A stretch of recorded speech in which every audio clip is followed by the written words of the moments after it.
Thank you all for being here. It's 7:05. We have the Pledge of Allegiance, and I didn't come and say hello. Hi, kids. How are y'all? Oh, look how good they are. Come on up. Y'all are in charge. Tell us what you got going. And we are fortunate to be joined by some wonderful elementary school students from Houston Elementary. Thank you all for being here.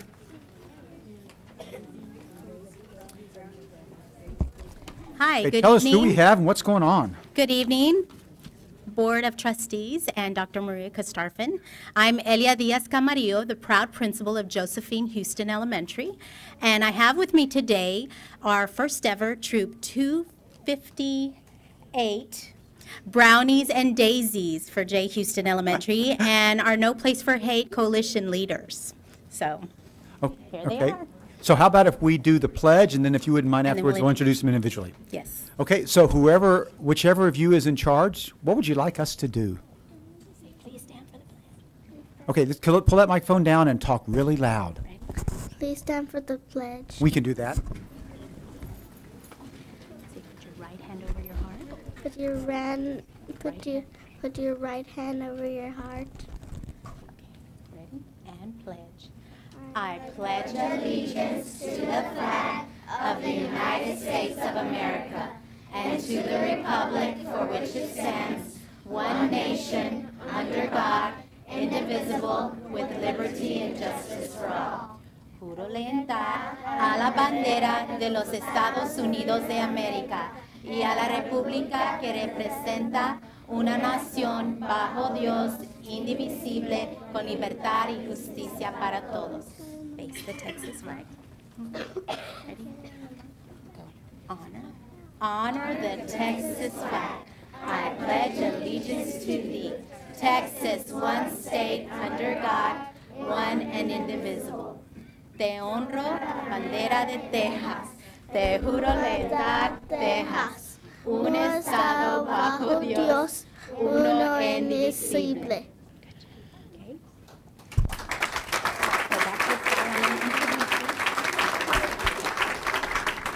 Okay, I'd like to introduce my friends that are here with me, my wonderful students. We'll start with Natalie Simons. Just Okay, wave. Natalie, if we just all the students, when you raise your hand, give a wave because you're on TV. Andrea Camarillo, Isenia Morones, Andrea Zaragoza Hernández, Jenna Cantu, Verónica González, Sara González Gutierrez, Navey Torres, Janet Simons, Cristina Alfaro, Bianca Reyes, and we have our No Place for Hate leader, Josie Rodriguez, and student body representatives, Rebecca Camarillo and Jasmine Rodriguez. And I also have our counselor for No Place for Hate initiative is Leticia Fuentes. And my parent specialist, Lisa Gonzalez, who has started off our troop, who's also the troop leader, Lisa Gonzalez, and Inez Cantu, who's our troop parent. Well, And thank y'all very much. We loved having you here. I think we ought to go in front because these are little people. Okay, hold on. So we're gonna come down because this is a long. The top is a little bit tall. So can we come down in front? Is that okay? Sure. Watch out for the cable. Wait right there, son.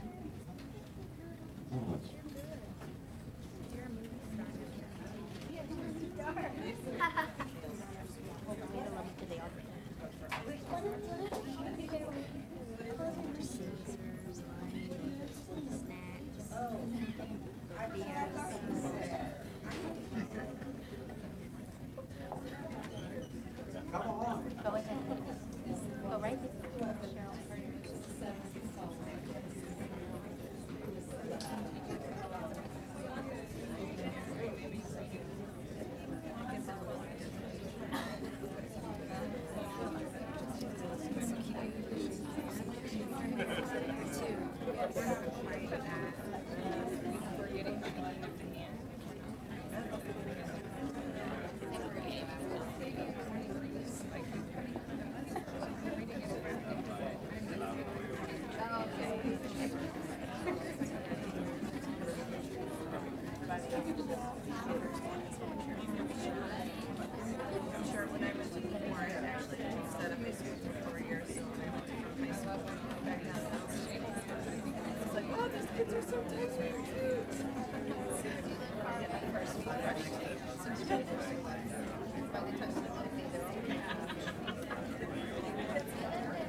Okay, we loved having our friends from Houston Elementary here today. If you could give, there are, I know because I could tell we were waiting, there's some parents and other staff members here. If you would please stand up, let us recognize you as well for supporting your wonderful children. Thank you for being here.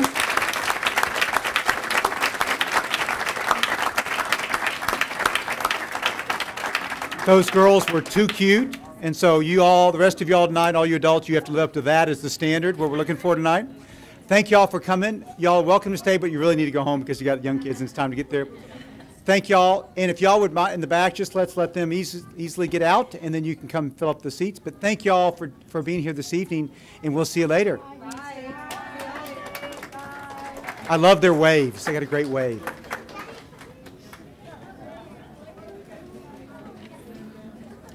Yeah, they got the Queen wave on a couple of them.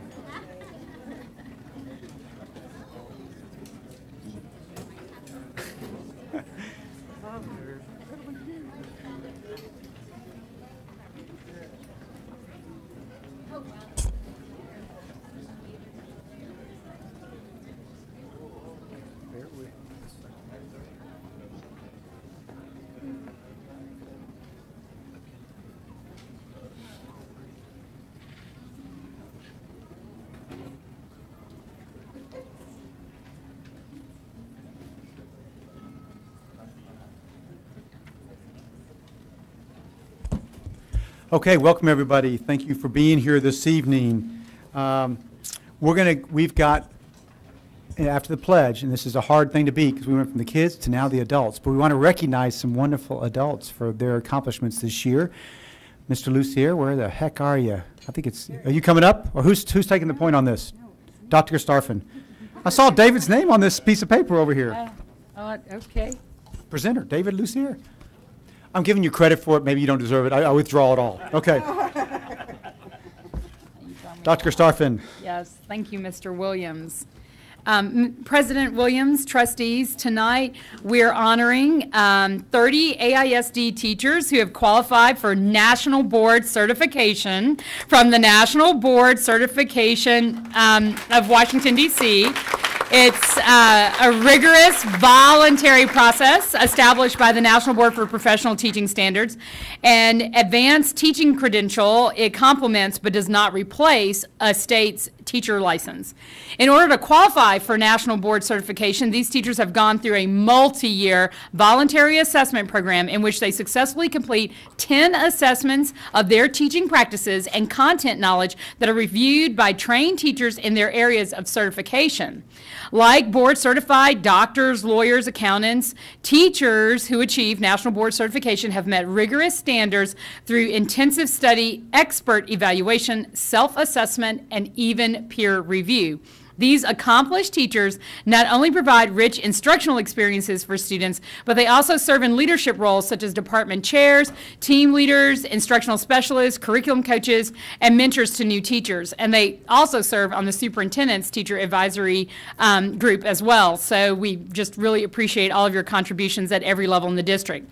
Some actually have gone on to serve as principals and assistant principals or in the district central office where they support other teachers throughout the district.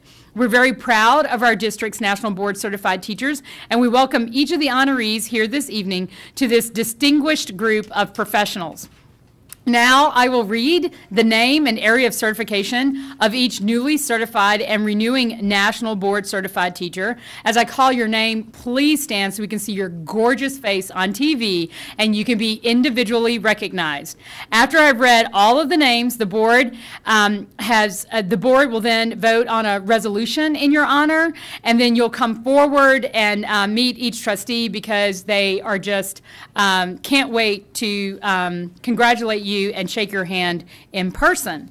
So the names are, and I'm going to start with Elizabeth Abernathy. So you want to, okay. Elizabeth Abernathy, 6th grade math, Fulmore Middle School. Her area of certification, early adolescence mathematics. Susan Armstrong, special education. Oh, you can, and if you want to, you can remain standing, but you know, yeah, we just want to see you all. This is your moment.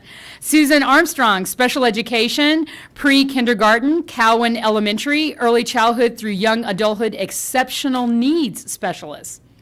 Tara Burris, PPCD teacher, Perez Elementary, early childhood through young adulthood exceptional needs specialist. Laura Embry, 5th grade, Barton Hills Elementary, middle childhood generalist. Amy Geltemeyer, 6th grade, Barton Hills Elementary, middle childhood generalist. Claire Halbert, 1st grade, Barton Hills Elementary, early childhood specialist. Clifford Hall, pre-kindergarten, ESL, Riley Elementary, early childhood generalist. Benny Hauser. Bonnie. Oh, is that a O? Yes. Oh, Bonnie.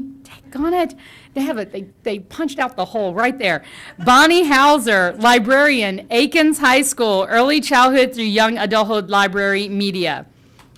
You don't look like a Benny. You definitely like a Bonnie. Catherine Holbrook, English and Avid, Austin High School, adolescence to young adulthood English language arts. Okay, Dr. Christopher, I'm going to mess up. This is going to sound, I know y'all are all standing up, but some of those that are standing up on the back row, we really can't see because they're 3 deep. Oh, so so I'm going to the front suggest row. that maybe those that stand up, not that your legs are tired already, but go ahead and sit down and let's let each one stand up so the camera can zoom right in on the latest one. Then you all can So stand Catherine, together and be a team. stand up one more time. So whoever, Right, Catherine, there you- it is. oh, there's- Look at that. We love your earrings. Okay.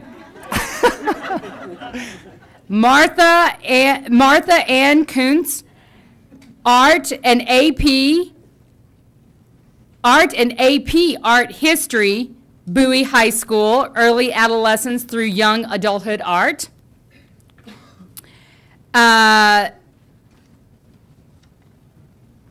Elana Napoles. There she is. Music, Harris Elementary, early and middle childhood music. Kyle Olson teaches immigrant studies with beginning levels of English proficiency, International High School, adolescence to young adulthood social studies history, and coach. I know, we've done some athletic stuff. Shelby Bouillon, there she is. 2nd grade ESL, Cunningham Elementary, middle childhood generalist. Shannon Peterson, 7th and 8th grade language arts, Covington Middle School, early adolescence English language arts. Dana Richard, pre-AP geometry and AP statistics, Bowie High School, adolescence to young adulthood mathematics. Heather Schulman, English, Anderson High School, adolescence to young adulthood English language arts. Megan Tassano, 7th grade math, Murchison Middle School, early adolescence mathematics. Sabrina Thomas, chemistry and science, Anderson High School, adolescence to young adulthood science. Katie Turner, 4th grade, Go Valley Elementary, early and middle childhood English as a new language. John Villarreal, English, Anderson High School, adolescence to young adulthood English language arts. and Linda Bozell. Where is she? There she is. Reach, mentor, teacher, Webb Middle School, renewal, early adolescence through young adulthood, world languages other than English. Now, maybe someone snuck in, but we were watching everyone closely. Did I miss anyone who's here? That's National Board. Oh, good, good, good. So can you all stand up one more time for a round of applause?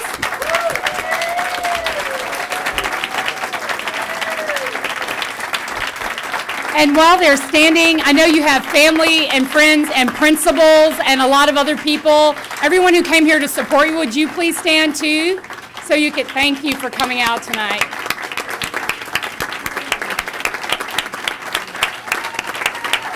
We're going to go down. Oh, yes, and I will run through the names of the people that weren't here tonight that we wanted to be sure at least their name was acknowledged, and then we'll ask people to come up for a shake of hands and exchange of love. So, of hands? An exchange of human contact. Okay. Gail Andrews was from Austin High, art. We had Rebecca Saunders, Flournoy, first grade, Metz Elementary. Virginia Ganaway, 10th and 12th grade, Crockett High School. Laura Honey, special education, Travis Heights Elementary. Jennifer Menhels, right, Menhels? Rhymes with angels. Mangels. Jennifer Mangels. Second grade, Cassis Elementary. I had to memorize it that way. Denise Sanders, Science, Bowie High School. Deanna Sylvia, sixth grade, Language Arts, O'Henry Middle School. And Carrie West, Visual Arts and Fine Arts from McCallum Fine Arts Academy and McCallum High School. So they couldn't be with us here tonight, but we still wanted to recognize them. And I know that I have a trustee that is going to read a resolution. Thank you, Ms. Barksdale. Thank you. Oh, Okay. Who's got the certificate? Yeah. Okay. Shall I go? Yeah. Okay. Go ahead. I will start.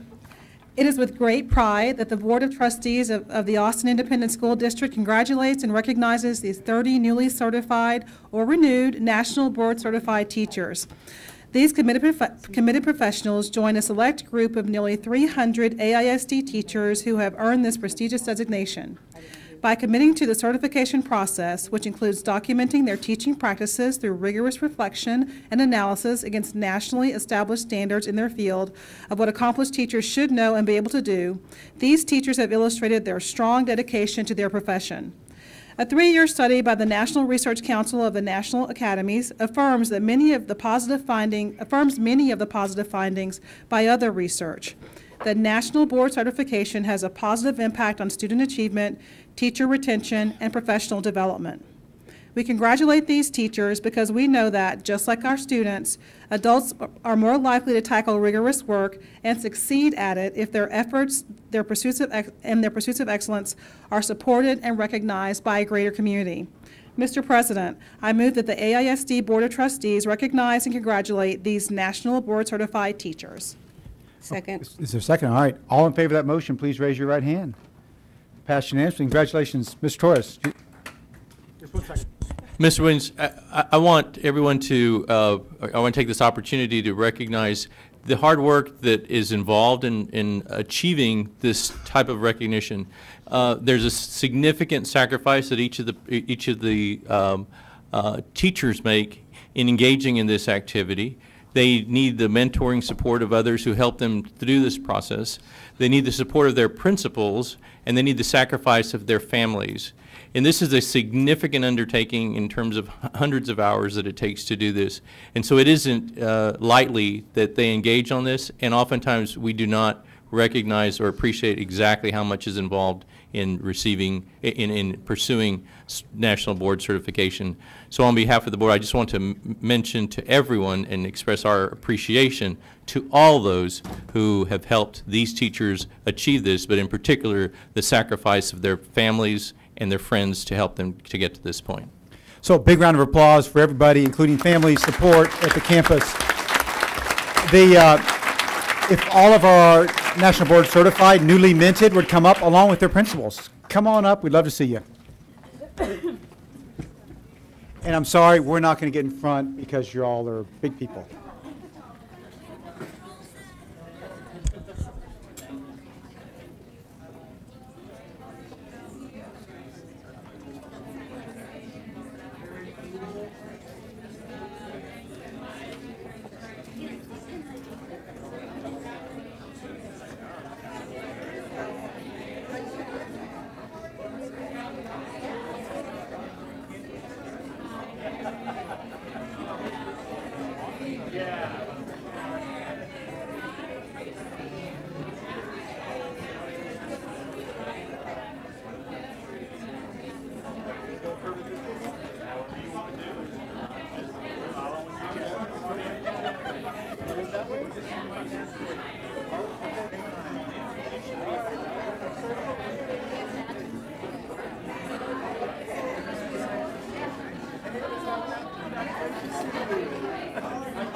Okay, as those National Board Certified Teachers and families, I know many of them have wandered out, but if we can give them one more round of applause, it's an enormous effort.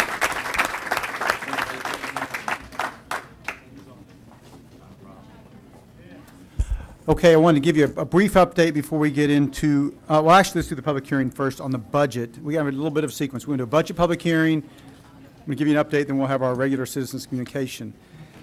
So, Board, we will now begin the public hearing on the budget. This is the time we'll dedicate to public comments related to the proposed fiscal year 2012-13 proposed budget and tax rate. And I certainly would like to emphasize that comments in the public hearing, this portion of the public hearing, should be specifically related to the budget for the next school year. And Dr. Starfin and her team and others have been out at numerous community meetings discussing the budget, and this is an opportunity that people have to present to the board their input and feedback on that proposed budget. And the citizens communication section of this meeting is which will come up after an update, will be for any other topic other on the budget or other things. And so I just want to comment, as always, on any of these public hearings or citizens communication under the open meetings law and the rules of this board. There will not be a dialogue between the persons at the microphone and those of the dais, but we'll be taking notes. People have the opportunity to complete the public comment sign-up card, and I'll be calling people in groups of 3. so you can anticipate your turn. Each person will be allotted 2 minutes, and as you move through your 2 minutes of allotted time, please finish up so that we can allow all people who have signed up to speak. We will not allow substitutions or yielding of time to others. Is our longstanding practice. We ask that people that would like to speak to the board please sign up in person. There's a device that you'll see when you come up that will light up as you move through your 2 minutes allotted time. When the buzzer sounds, please take the opportunity to wrap up your comments so we can move on to the next person. And each person who has signed up will have the opportunity to address the board. And I'm going to confirm this with Elaine, but I think I only have one person that is signed up for the budget public hearing. Is that correct? Okay. And so the groups of 3 will be a group of 1. So I can say your name 3 times, Tony. Tony Rayner, Tony Rayner, Tony Rayner. Just kidding. Let's welcome Tony Rayner. Thank you. Good evening, everyone. Speaking about the budget, about graduation costs, I continue to be astonished that AISD feels that the Frank Irwin Center at the UT campus is the only local facility that will reasonably accommodate the graduation ceremonies for AISD high schools. The budget that you're about to approve for this year's graduation, and according to schedules, probably already been paid, or is about to be paid, is $110,000. According to the paperwork, we've been paying the Frank Irwin Center for high school graduation since 1999. Assuming an average of $100,000 a year, that's $1.3 million over the last 13 years. Seems like that would build a hell of a facility for graduation. I personally graduated from LBJ High School at the Berger Center. I understand that Berger Center, the Delco Center, the McCallum Fine Arts Center, and so on may not be big enough for the whole thing. But since this appears to be over 5 days of booking this facility for all of the 12 high schools, would it be possible that that could get knocked down to 1 day, 2 days for maybe $15,000 for only the largest high schools? If it has to do with staff members trying to stay in one place for all of this, I understand. But if it's over 5 days, they're going back and forth anyway. So if you could put the smaller schools at closer facilities and save the Irwin Center only for the largest high schools, it seems like that might be an even better use of the money. I appreciate your time. Good night. Okay, that was the only sign up we had on the public hearing. So at this point, I'm going to turn to a brief update. And then tonight, as part of our consent agenda, the board is scheduled to take action on a resolution concerning high-stakes standardized testing of Texas public high schools. And in late January, the TEA Commissioner Robert Scott expressed some concerns about the testing environment that we find ourselves in the state of Texas. And as we think about testing and accountability, we obviously want to strike a balance between using the evaluations to meet the needs of students, parents, and the public, and giving our teachers and students the time and flexibility they need to actually learn the material that we're trying to test. This balance is difficult to achieve in a state and nation where the testing culture is so pervasive. The price for failure is high, and the room within the state standards for flexibility and professionalism is sometimes pretty small. So it's critical that we continue to refine and improve how we meet the needs of all of our students in terms of differentiated instruction. And in terms of accountability, we want to do the right things for our students while continuing to raise our expectations and the level of achievement even higher. But again, we want to try to make sure we can balance our need for accountability and our balance to provide a rich, full experience for every child.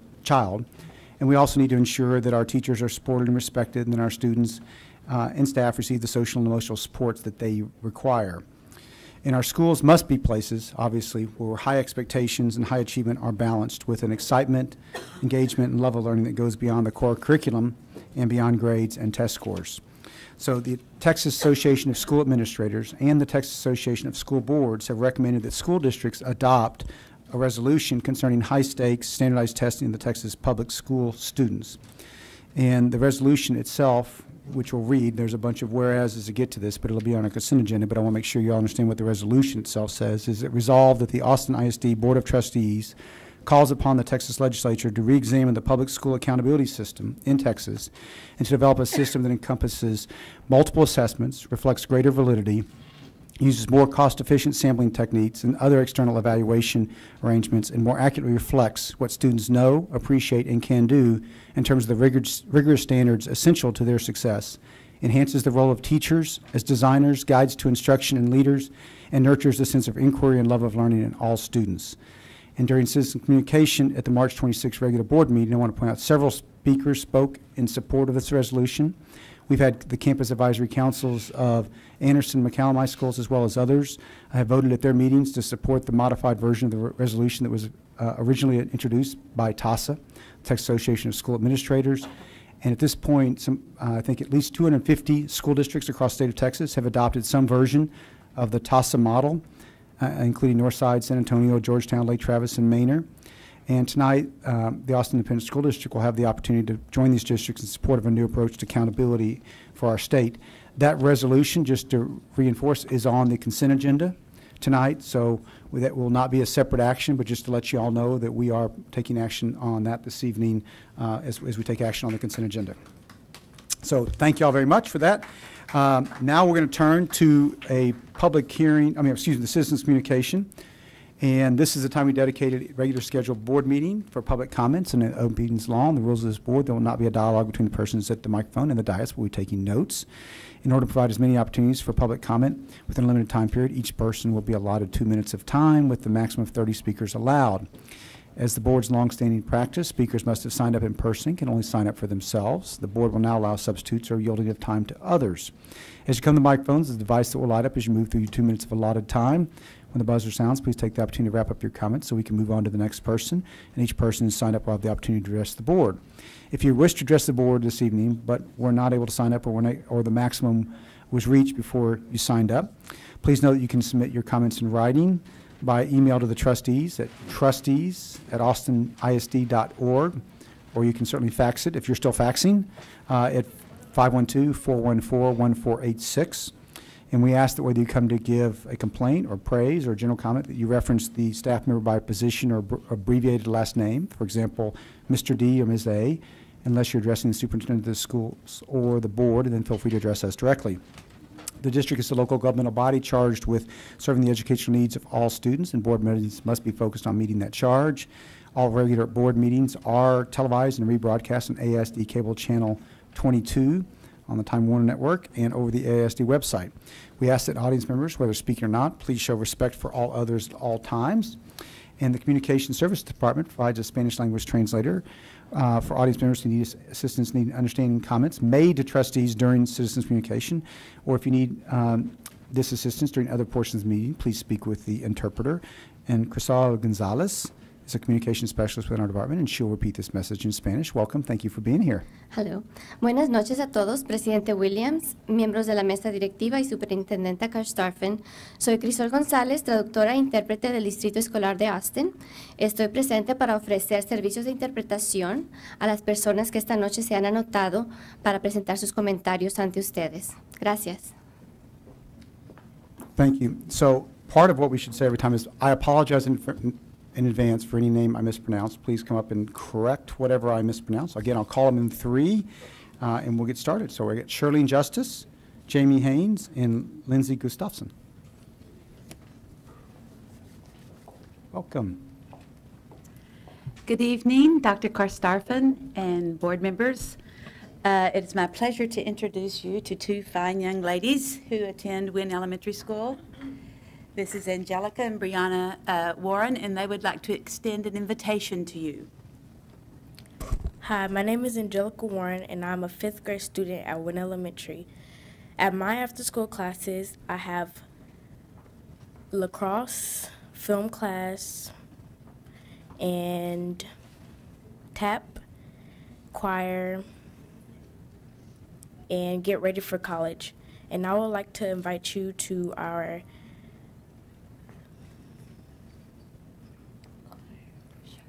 showcase to hear my choir sing. Hi, my name is Brianna Warren, and my after-school classes are film class, photography class, choir and active life, and Tapis Theater Action Project. And our choir performance will be at Keelan Middle School. I hope you can make it. Thank you. Thank you. And Shirley, can you tell us when that is, or at least send the word Yes, to our... we have some invitations, and we will also be mailing you invitations, but... Okay, could you get to... Okay. Tell us all. Tell... It's okay, I'm so sorry. It is on May the 12th at Keeling Middle School from 9 until 1, and we will have over 55 schools represented, showing the community what they've learned in after school. That's great. Thank you very much. And I want to thank whoever it was that called out. It was still within the time window, and you got the after-school call out for the showcase. So thank you very much. Thank you.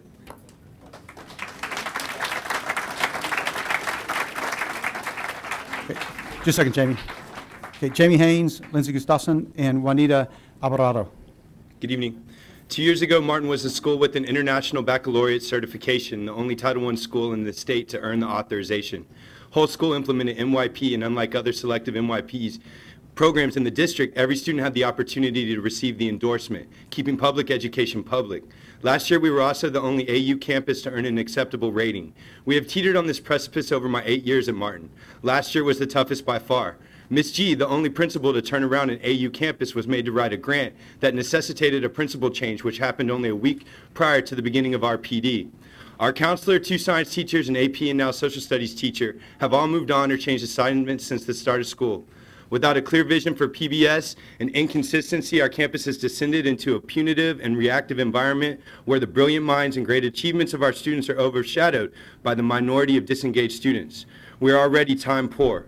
The social and emotional needs of our students take more time than we have in a day to address.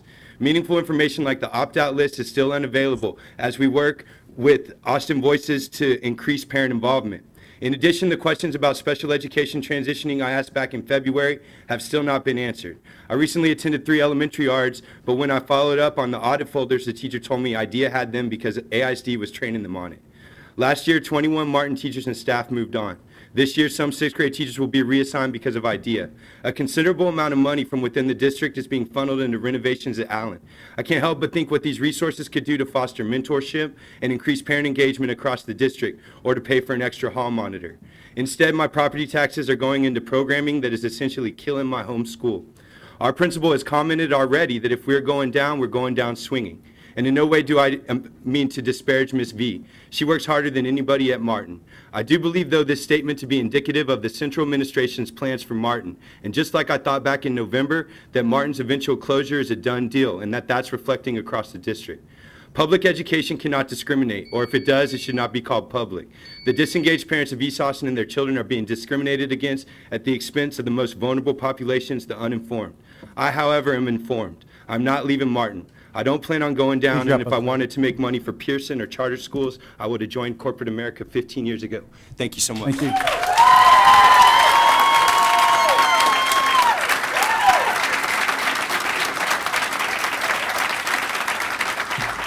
Hold on. I think we have somebody right.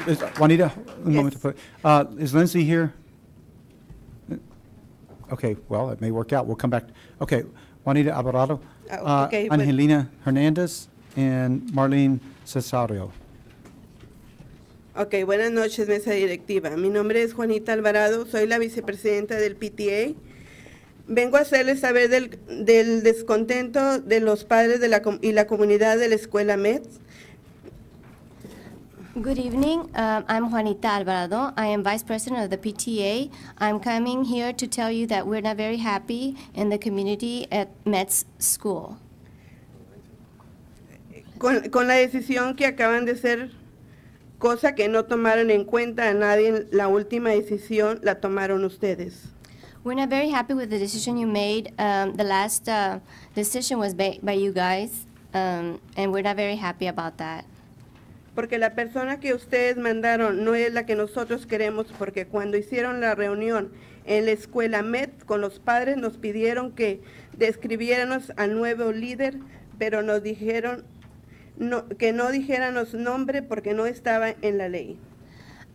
Because of the person that you all selected, when you had the meeting at METS with the parents, you asked us to describe a new leader, but we did not give a name, and because it wasn't part of the law and the protocol.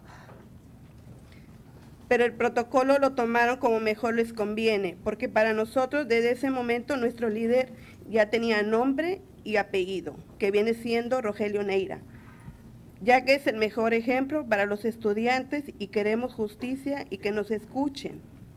But we already had an idea of who our leader was. His name was Rogelio Neira, and we want you all to listen to us. Y hacer valer nuestros derechos como padres y la comunidad de METS. We want our rights to be heard and as a community at METS. Gracias. Thank you very much. Thank you.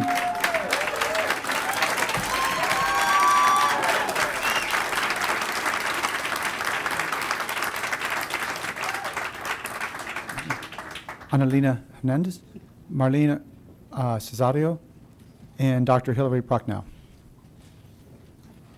Buenas noches, mesa directiva. Mi nombre es Angelina Hernández. Soy una madre preocupada por la educación de los niños de la escuela METS. Good evening, members of the board. My name is Angelina Hernandez. I am a worried parent because of the education of my child at METS.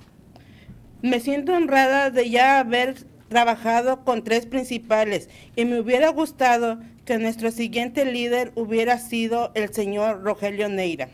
I am very honored to have worked with 3 previous principals, and I would have loved to have the honor to work with another leader, his name Rogelio Neira.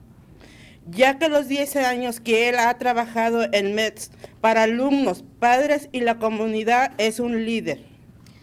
Because of the 10 years that he's worked at METS, for the students, the parents, and the community, he is a leader. Con muchas ganas de trabajar con gente hispana, pero yo siento que ustedes nos han defraudado al tomar la decisión de ponernos a la persona que a ustedes les gusta. He is very good at working with the Hispanic community, and we are very disappointed that you all decided to put somebody else that you wanted at the school. Ya que nuestro actual principal no pudo o no quiso darse cuenta que METS es una escuela de hispanos y que tiene muchas necesidades. The current principal has not been able to see that our school is made out of a lot of Hispanics and that they have a lot of needs. Gracias. Esperamos todos los padres de METS que nos tomen en cuenta. Gracias. Thank you. We ask that you all take into consideration all of the METS parents. Thank you.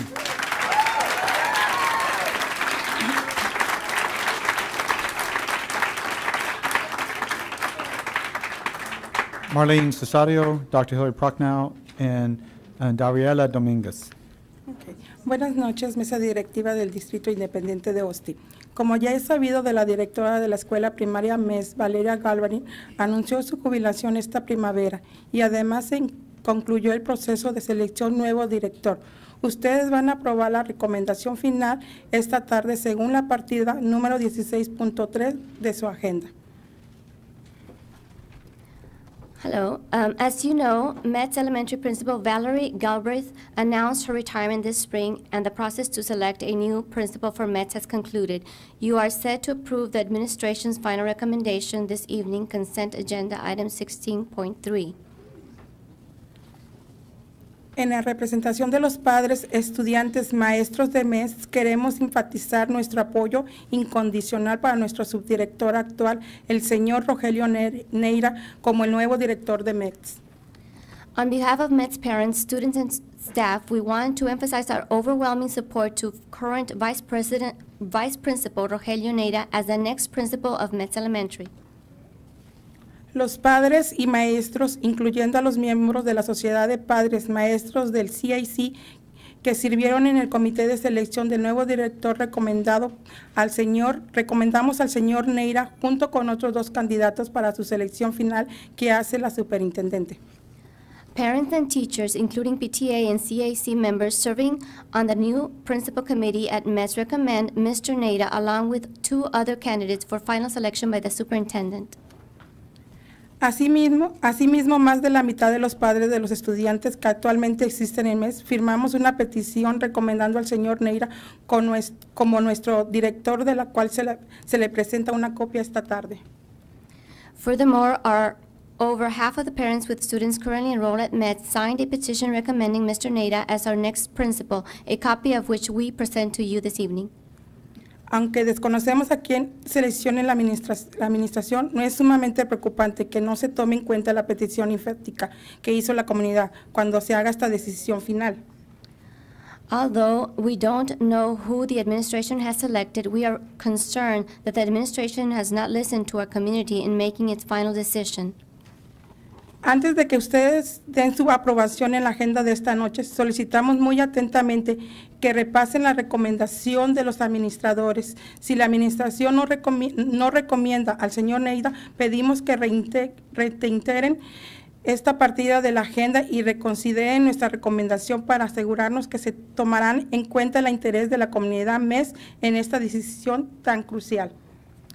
Before you approve the consent agenda this evening, please review the administration's recommendation. If the administration is not recommending Mr. Neira, we ask that you move this item off the consent agenda and delay the recommendation in order to ensure that the best interests of the Mets community are upheld with this most important decision. Agradezco de antemano la oportunidad de su atención y quedo de ustedes como su segura servidora, Marlene Cesario, presidente de Asociación de Padres Maestros de MEX. Gracias. Thank you for your consideration. Marlene Cesario, Mets PTA President. Thank you.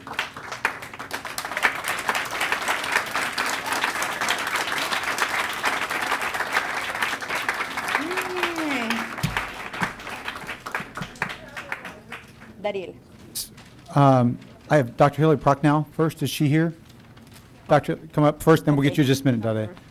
And then Dariela Dominguez, and then Margarita A. Perez Valdez. Trustees, thank you for hearing my statements. Congratulations to all of the National Board Certified Teachers who are here tonight. I'd like to address 2 issues in my time, the IDEA Charter School and the adoption of the resolution concerning high-stakes testing. Concerning IDEA, you are already well aware that the citizens of East Austin did not support the IDEA taking over their schools, which were deemed academically acceptable by the state of Texas. You went against the wishes of the families whose children were affected by this. IDEA was not able to enroll enough students to meet the minimum requirement. Then they were allowed to advertise in other areas to gain more students. You know that this is one of the practices that people across the country criticize charter schools for. They will skim the best students whose parents are most involved with education right out of the neighborhood public schools. This happens, you're witnessing it. To this end, the board needs to make a public statement about how the Gates Foundation grant for sharing resources with in-district charter schools has affected its decision not to listen to families. You know that many charters, including KIPP and IDEA, are criticized for documenting cases of excessive discipline, rote memorization and testing, and for not providing engaging, socially relevant, student-centered curricula. Which brings me to the resolution for high-stakes testing, asking that we rein in the absurd amount of time devoted to testing and test preparation. There is no evidence that supports the value of high-stakes testing. There is, however, ample evidence that money funneled into Pearson and other companies who deal in the unethical treatment of students and teachers prevents districts from hiring and keeping teachers. The dedication of this money for private corporations prevents the availability of materials and programs in classrooms and schools that will actually educate and awaken interest in the world for children across the state. I do not wish to be overly dramatic about this point, but you find yourselves at a pivotal moment in our country's history. This time will be looked back on as either the time when public officials finally stopped blaming teachers and decided to let education be both rigorous and fun, meaningful and challenging, or alternatively, as the time public public officials sided with business and redefined education as the practice of memorization, subordination, and indoctrination. It would serve us all well to remember Bell Hooks' words that education can and should be the practice of freedom. Fire Pearson, hire teachers, support the TASA resolution. Thank you.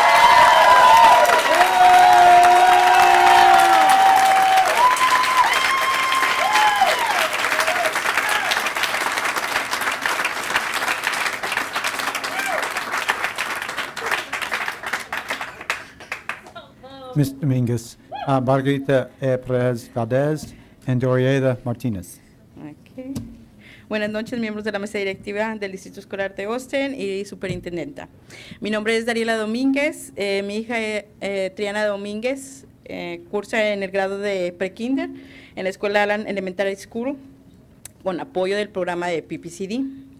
Estoy ante ustedes para decirles que estoy en total desacuerdo y decepcionada de la decisión que tomaron en asociarse con la escuela IDEA Charter.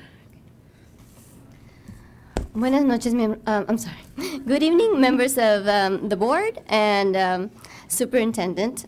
My name is Dariela Dominguez. My daughter, Triana Dominguez, is in pre-K at Allen Elementary School, and she is in the PPCD program.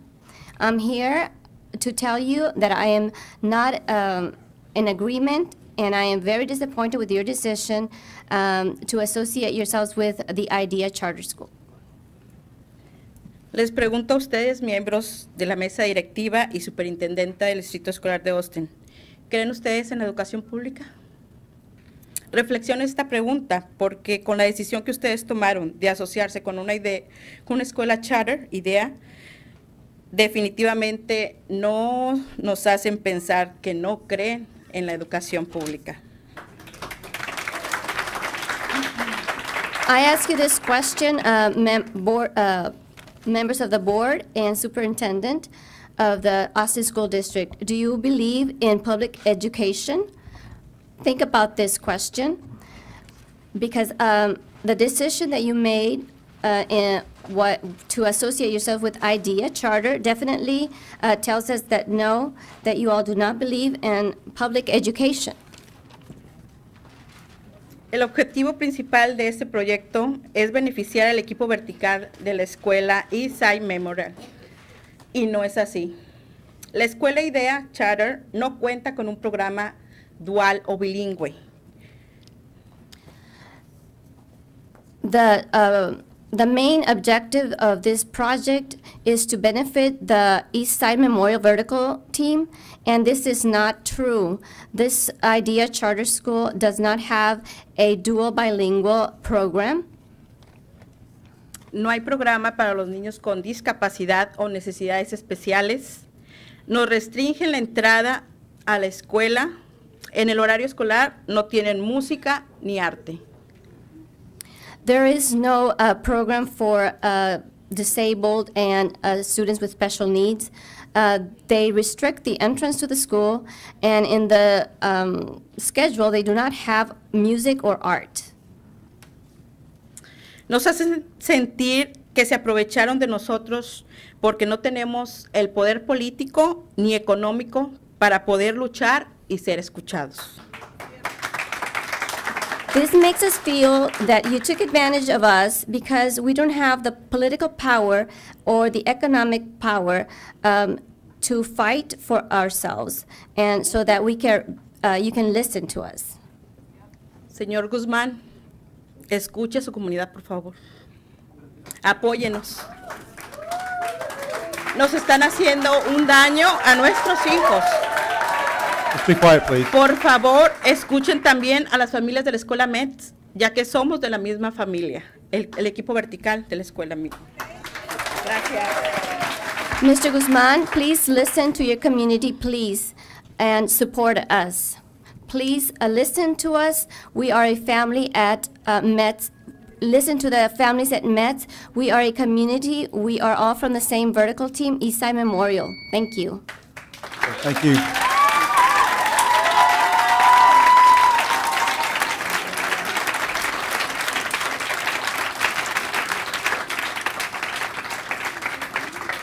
Un momento, Margarita Perez Valdez, Dorida Martínez, and Alejandra Telles. Buenas noches a toda la mesa directiva y los presentes. Mi nombre es Margarita Pérez. Good evening to everyone, the board, and my name is Margarita Perez. Soy madre de 3 hijos que asisten a la escuela Alan. Ellos van en los grados PPCD, primero y tercero. I am mother of 3 that go to Allen School. They are in PPCD, first grade and third. Quiero informarles que estoy en desacuerdo con el cambio de la escuela Alan. I would like to tell you that I am not in agreement with the change to the Allen School. Porque con este cambio no nos están ayudando a nuestra comunidad. Seamos realistas, los niños que asisten actualmente a la escuela Alan en los grados de pre-K, kinder, primero y segundo, no se registraron con AISD. Because with this change, we are not helping our community. Let's be realistic. The children that are actually going to Allen in pre-K, kinder, first and second are not registering at IDEA. La información que hasta ahora es que el 38% de los niños registrados no son del equipo vertical de la escuela Eastside Memorial. The information that we have up to now says that 38% of the children registered are not in the vertical team at Eastside Memorial. Entonces ahora vamos a tener sobrepoblación en las escuelas Govale y Ortega. Para esos grados también con tantos cambios, nuestros hijos están preocupados. So we are going to have too many kids in the schools Govalle and Allen. Ortega. And Ortega, sorry. Queremos escuelas del distrito públicas abiertas para que nuestros hijos puedan graduarse. La escuela Alan está clasificada aceptada. Por favor, démosle la oportunidad a nuestros maestros y los recursos para que puedan educar bien a nuestros hijos. We want public schools in our district open for our children so that they can graduate. The Allen School is classified as acceptable. Please give us the opportunity and our teachers the resources so that they can educate our children. Gracias por escucharnos. No nos defrauden como mesa directiva. En quien vamos a confiar entonces es todo. Gracias. Thank you. Please don't let us down as the board. Who are we going to trust in all this? Thank you very much. Thank you.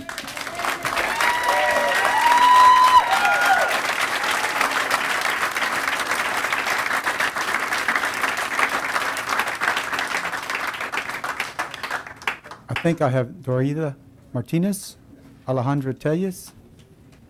Either of those here? Okay, Elijah Cofield, Steve Swanson, and Amanda Austin.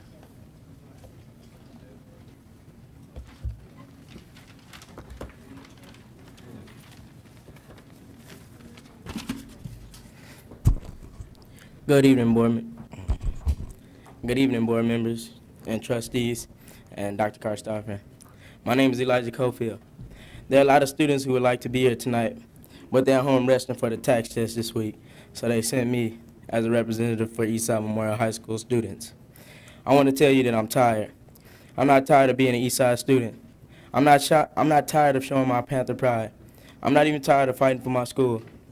I'm tired of coming up here every month and feeling like it doesn't matter and you don't hear me. I'm tired of watching teachers stand up for me and then disappearing. I'm tired of parents taking their students out of my school because they think it's turning into a charter school or shutting down next year. Another junior named Darion Kent would like to point out there are a lot of unanswered questions about the future of our school and our vertical team. People are already confused about our campus, and there are a lot of misunderstandings about Johnston, what Johnston was, and what Eastside is. We need your help to clear up the confusion. We need your support. We need stability. This fall, Darion has teachers she knew and she trusted with her grades. Since the beginning of the school year, she has lost 4 teachers. The reason for her GPA is going down. It's not because she's not working hard. It's because every time she gets a new teacher, she has to start over and learn how their teaching habits are and how their grading habits are. And their expectations are. It makes it hard to focus and set goals when the expectations are constantly changing. Paul Manny would like to know, what are y'all planning to do for the next 3 years to help Eastside be successful? We need you to ensure us. We need you to ensure us and continue to offer varieties of programs at our school so that we can get more students. We may have small numbers, but we are big in heart. All of the students at Eastside wants to thank you, Mr. Mark Williams, for coming to talk to us. We would love for more of you to come out and talk to our Eastside Memorial students. Thank you. Thank you.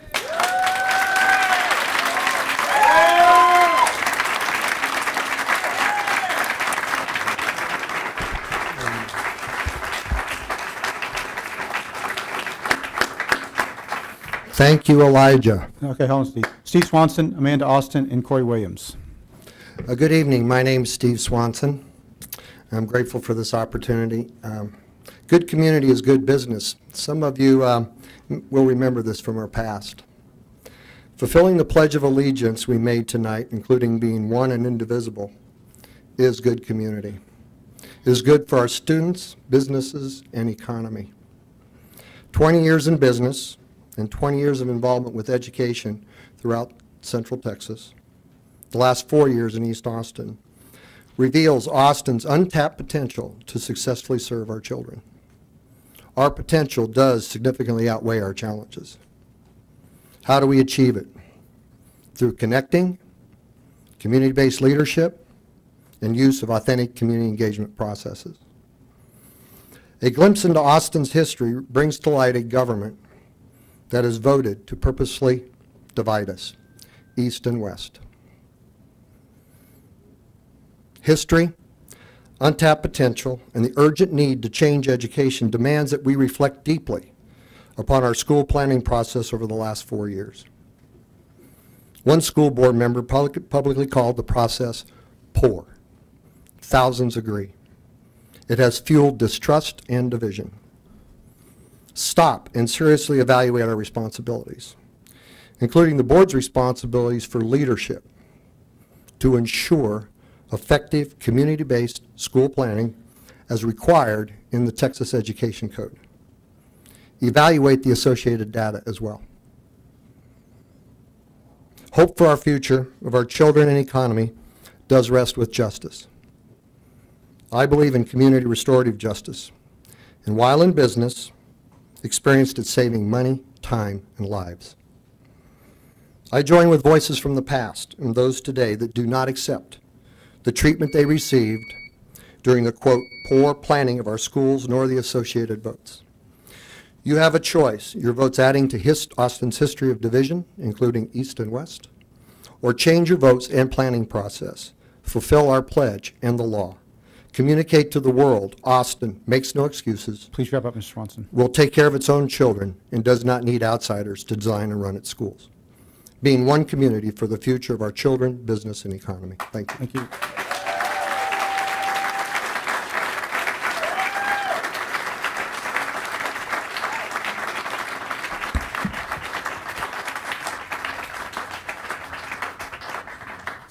Amanda Austin, Corey Williams, and Tony Rayner. Hello. Can you hear me? Pull it down. There you go. Okay. Is that better? Yes, ma'am. Okay. Dr. Kostarfin and Board of Trustees, thank you for taking into consideration the high-stakes testing resolution that we presented a couple of weeks ago.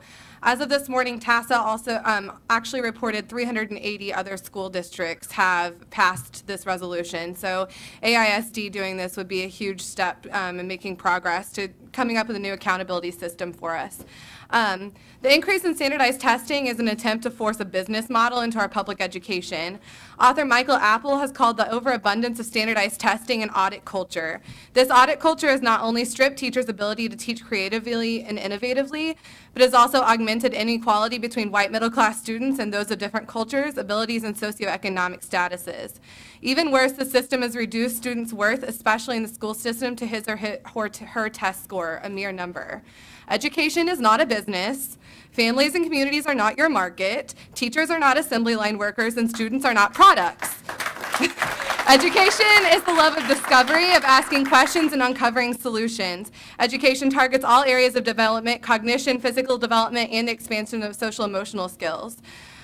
We should refuse the push by the 1% to infiltrate our public schools with demands for accountability testing. It isn't working. Education is not the ability to pencil in 150 bubbles in a certain amount of time, nor is it rote memorization skills or skill drilling.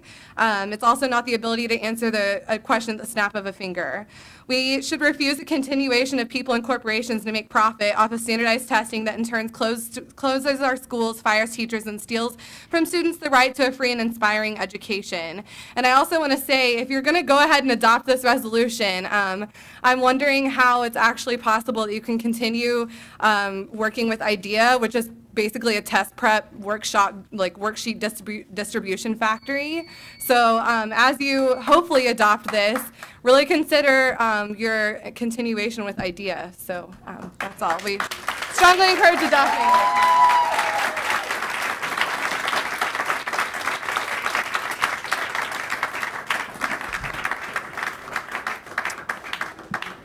Yes, sir. Corey Williams, Tony Rayner, and Lori Barzano. Thank you. I'll be reading a letter from Mr. Ro Hernandez, who could not be here tonight. Dear Board of Trustees, my friend Rhonda Barton coaches girls basketball at Eastside Memorial High School. I went to most of the games this season and I saw something rare and special. I saw a family of students, teachers, and community members. I saw students coming up to teachers in the stands and starting conversations. I saw teachers who loved their students as if they were their own children. I've been to many schools around Austin and Texas, and unfortunately have not seen these things very often. My perception is that the East Side is often put down or disregarded by the district because of the location of the school and because of its history and reputation. It seems like AISD pushes the East Side around, taking advantage of the fact that the teachers and the students in the East Side are in survival mode, so they can't or don't always stand up for themselves. Amen. The kids at East Side need teachers who care about them. They need teachers who are in the building because they want to make a difference, not because of the paycheck. What are you doing to keep caring teachers in that building? It seems like a lot of the things you are doing would cause this type of educator to run for the hills. The teachers I see at Eastside are amazing people, and I think you need to do everything in your power to keep them there and to support them. When Eastside students go to school, it's like a home. They feel safe and loved. How can we make more schools like Eastside Memorial? Thank you for your time, Ro Hernandez. I also have a few statements from children at Allen Elementary. I'm sad because we're not going to be able to see my friends that are leaving. We're feeling very sad because this school, Allen, is the best school. If they don't really let our parents eat with us, that's kind of wrong, isn't it? I'm mad. I like this school. I love school, this school. We love our teachers. We want to be fifth graders here like our brothers and sisters before. I've been here since pre-K. Why would they want to make us leave? I'm sad. I don't think they like us. Please remember, a child's voice, however honest and true, is meaningless to those who've forgotten how to listen. Thank you.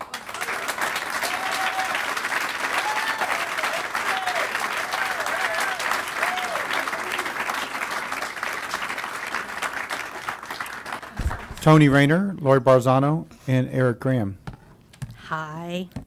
You bragged on all the little girls in their blue vests, so.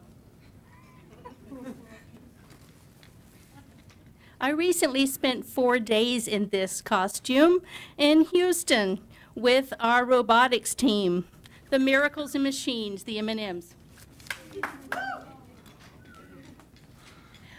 They won an award, the Engineering Entrepreneurship Award, and although they won't be going to St. Louis like Anderson High School's robotics team, I still think that robotics deserve recognition in AISD. You have a special meeting scheduled for April 30th and lots of important sports, but no robotics. I would like to say, please recognize it. There are robotics teams, excellent robotics teams, at approximately 2/3 of the high schools in AISD. It is a major brain sport that I think needs to be applauded. And since I have another moment, thank you, I would also like to say that IDEA does not fit our future model. Their direct instruction model is about memorization, which they might get away with the TAX, which is memorizing a lot of facts. You can sometimes guess your way into a higher score. But the new STAR is about comprehension. It's about multiple steps before you put down a final score.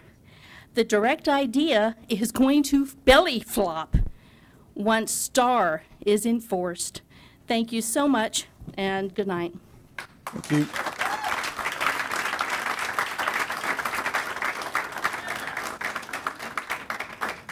Lori Barzano, Eric Graham, and I think Philip Burks. Good evening, trustees, administration, parents, and community leaders. Lori Barzano, AISD parent, taxpayer, and co-chair of Coalition to Strengthen Austin Urban Schools. Coalition TOS thanks you for passing the TOSA version of the resolution on high-stakes testing and joining nearly 400 school districts across Texas and urging the legislature to reconsider our over-reliance on standardized tests and their inadequacy as an accountability measure and their crippling effect on classroom curriculum. Also, I'm here to speak on behalf of Coalition SOS and repeat our repeated request that AISD implement an authentic, transparent, participatory, community-based process with a reasonable time frame for making facility use decisions such as closing a school or repurposing a campus. Authentic and participatory mean genuine parent and community input in establishing campus options, not just feedback on options predetermined by district. Transparent means a delineated time frame and public process equally and equitably applied across all campuses. Community-based means collaboratively discerning options and making those decisions and building consensus from the bottom up, not predetermining possibilities from the district's central office. Finally, I speak as an individual parent, an overburdened taxpayer, and an outraged member of the voting electorate. The entire IDEA charter school fiasco rates as nothing less than an absolute travesty. A complete violation of public trust. Let's start talking governance here. I urge you to reconsider that decision and conclude by stating what most surveys and parent studies have concluded, which is that the overwhelming parents do not want charter schools, consultants, outside contractors. We want our public schools improved using our tax dollars, and we wish that you would embrace that with the enthusiasm you seem to embrace charter school standardized testing and privatizing public education. Thank you.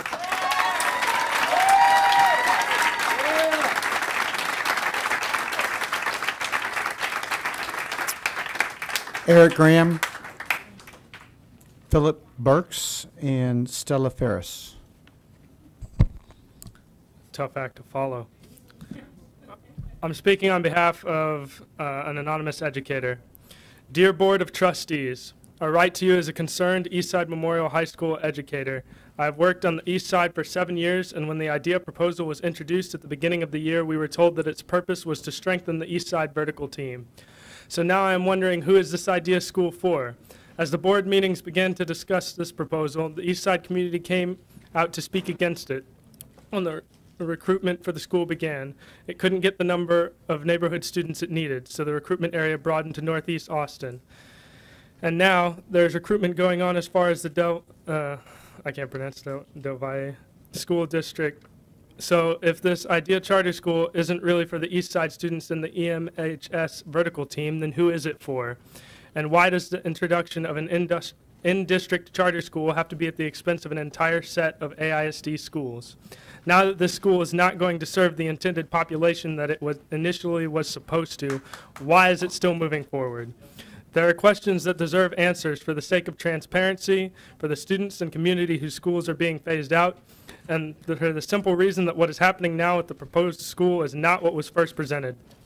As all of the stated reasons to bring the IDEA school to AISD fell away due to lack of support and interest from the community it was supposed to serve, why did it continue to go forward? Again, who is this really for if not for the population it was initially proposed to? If that initial plan was to strengthen the East Side vertical team is not what IDEA is coming for, why was that the basis for bringing IDEA in the first place? Our students deserve some stability, not a new faculty and a new name and new principal from year to year. The lack of stability is the main reason students are looking elsewhere to finish their high school careers. Stability and consistency are what we haven't given a try when it comes to our East Side students. It's not too late. I believe we owe them that at least. And for myself, I want to ask you, did any of you take a standardized test to get your jobs today? Thank you.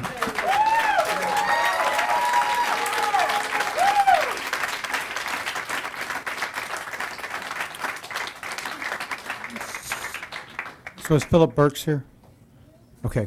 Stella Ferris, Daniel Escobar, and Michael Corwin. Good evening, President Williams, trustees, and Superintendent Christopherson. I'm Stella Ferris from Linear High School, and I'm speaking on behalf of all school librarians for Austin ISD. We would like to thank you for your support of Austin ISD libraries during this month of April, the National School Libraries Month. We want to also give you an update on what's going on in the libraries and with our librarians. We would like to congratulate our new National Board Certified Bonnie Hauser from Aikens, the AISD Library Girls and Sue Stogg Book Cart team, who won the state championship last Thursday for our book cart. Burnett Middle School, Shelby Counts, who is appointed chair to the Texas Library Association's Committee for the Texas Book Festival. Christy Cochran from Murchison's, Ellen Thibodeau, Eastside, Sean Mauser, Ann Richards, for their acceptance into the National Board cohort.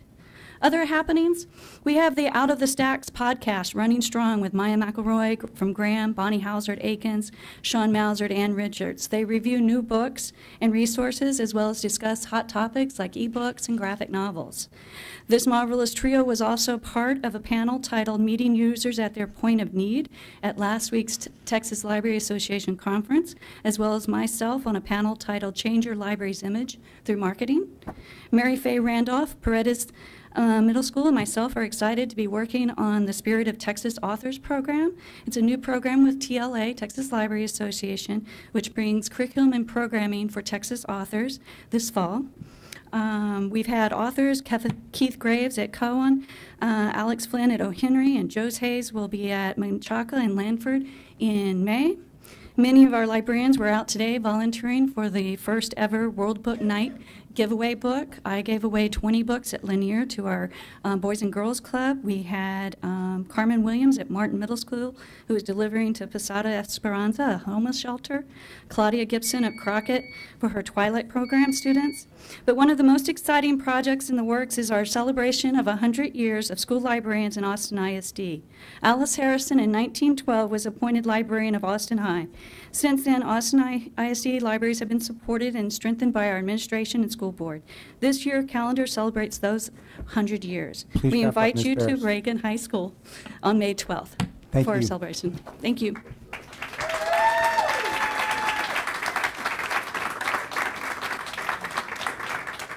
Just a Daniel Escobar, Michael Corwin, and Jonathan Schultz.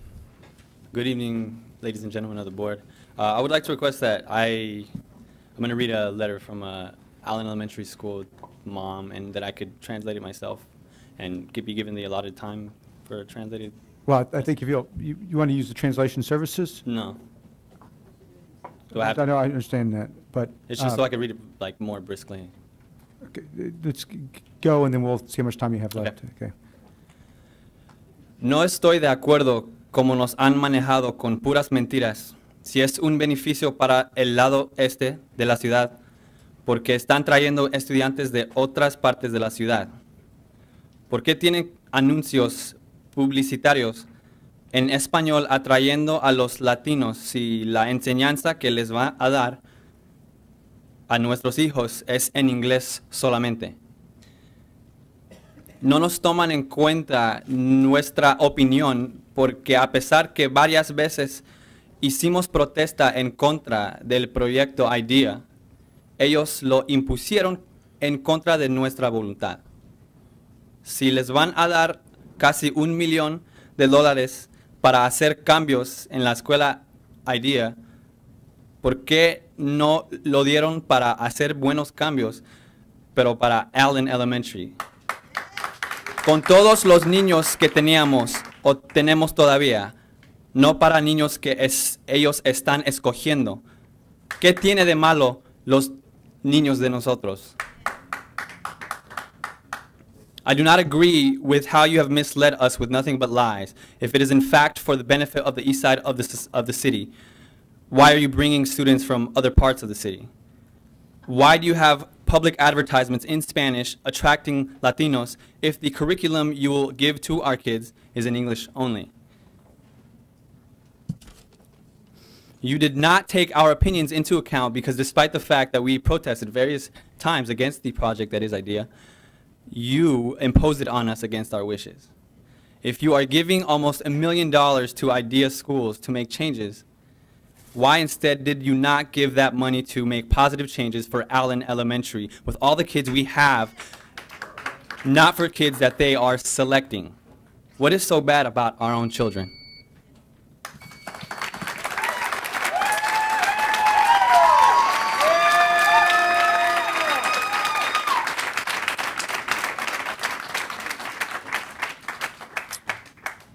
Michael Corwin, Jonathan Schultz, and Edith Chimness. Good evening. My name is Mike Corwin. I'm an AISD parent. I want to speak in favor of the board passing the anti-high stakes testing resolution. We've had a number of people who have spoken well and will continue to speak about the problems with the overemphasis on high stakes testing. I want to speak for a second about the politics about this because I'm basing my comments on some feedback I have gotten from some of the trustees about some hesitation about the consequence or the effect of passing this resolution. What we've heard is that so far most of it's not actually true anymore, but most of the districts that have passed the resolution tend to be the smaller ones. They have less to lose, and that AISD would be more exposed to Austin bashing, some sort of political revenge from the legislature next year. I actually think if there was ever a window of opportunity to pass this, it is right now. You have Robert Scott, the highest ranking education official in the whole state, who came out, called testing a perversion, but significantly made those comments to a grouping of administrators. If there was ever a green light given for school board leaderships across the state to take a stand on this issue, that time is right now. And that's not even to mention the 380 districts that have adopted it.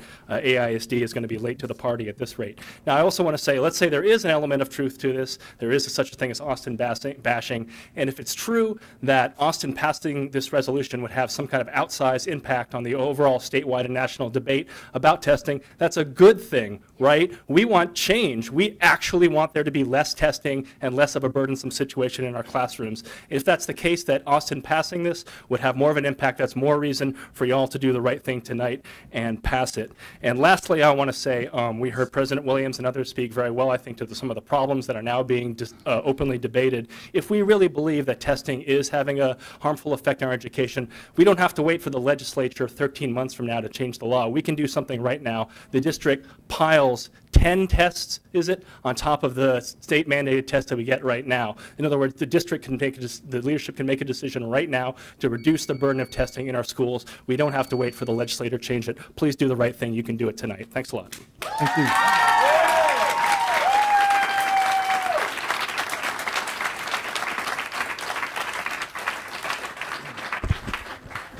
Jonathan Schultz, Edith Chimness, and Larry Comer.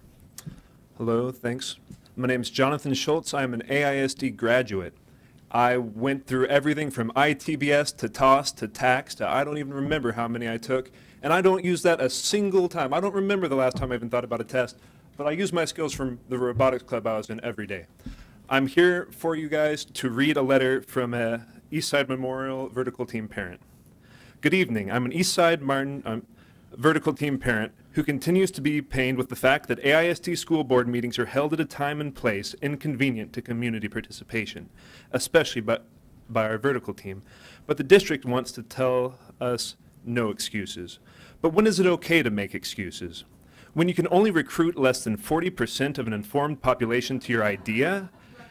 So how is enrollment met? To relieve overcrowding from other parts of Austin, it's easy to sell lies to non-East Side vertical team communities who are uninformed. Remember weapons of mass destruction? Pearson, KIPP, and IDEA are not supporters and allies. They are lobbyists and contractors. And profiteers cut their losses, which can include kids who misbehave. While our vertical team doesn't consider kids to be losses, we do the groundwork on a daily basis to support our schools, educating kids who don't want to do 3 hours of homework every day, recognizing that one-size-fits-all mentality does not fit. Completing paperwork to justify someone's jobs in central office, helping teen parents with resources, and demanding that our questions get answered, and hopefully with less excuses. An IDEA staff member informed us that one of their campuses had 1 or 2 teen moms last year. She stated that all of their teen parents had to get services outside of school. Now their school has no teen parents. No excuses. We don't want to continue a misperceived status quo about our East Side vertical team schools. But would you say it's difficult when the district status quo continues to make our future uncertain, not inform our families, and veto the community's choices? Has anyone thanked or apologized any Allen families? No excuses. Thank you. Thank you.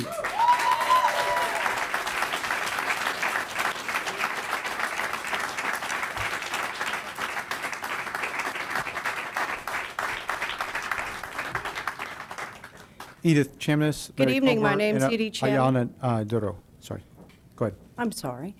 My name's Edie Chamness. I'm the director of Texas Parents Opt Out of Standardized Testing, and I'm here to read letters from other angry mothers.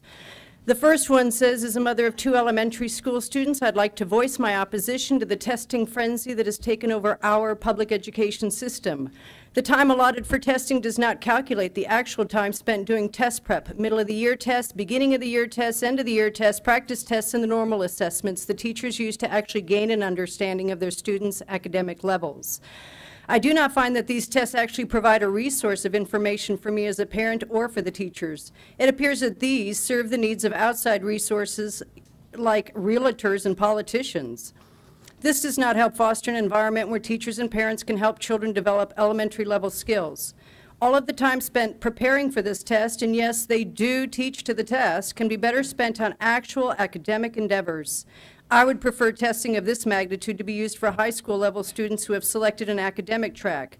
This all or nothing mentality does not serve an entire school district, and it is unwise to pretend that every student's needs are met by college level prep starting in elementary school. These tests have no place in elementary schools. This is another letter by another angry mother, says, to whom it may concern. I am a parent of 2 Austin ISD students and a teacher with Austin ISD. For years, I have seen how much time and energy is devoted to preparing kids for these state tests. Whether it's TOS, TAX, or STAR, it has been the same routine. Teach to the test. Forget about anything fun for the few weeks leading up to the test because that's when the cramming occurs. I've seen it firsthand as a teacher at the secondary level. My children have complained this semester, especially about having to go to school. They say it's boring. It could be all of the days devoted to benchmarks where the kids have to sit still and be quiet for 4 hours straight. That's pretty bad when an elementary school student is already complaining about school. Elementary school is supposed to be fun and exciting. They're in for a rude awakening when they discover that it only gets more boring as they get into middle school and high school.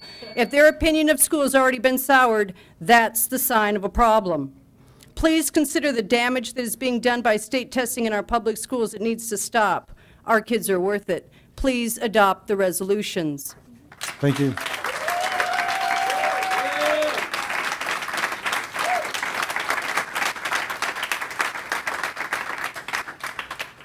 Larry Comer, Aliana Duro, and Ken Surface.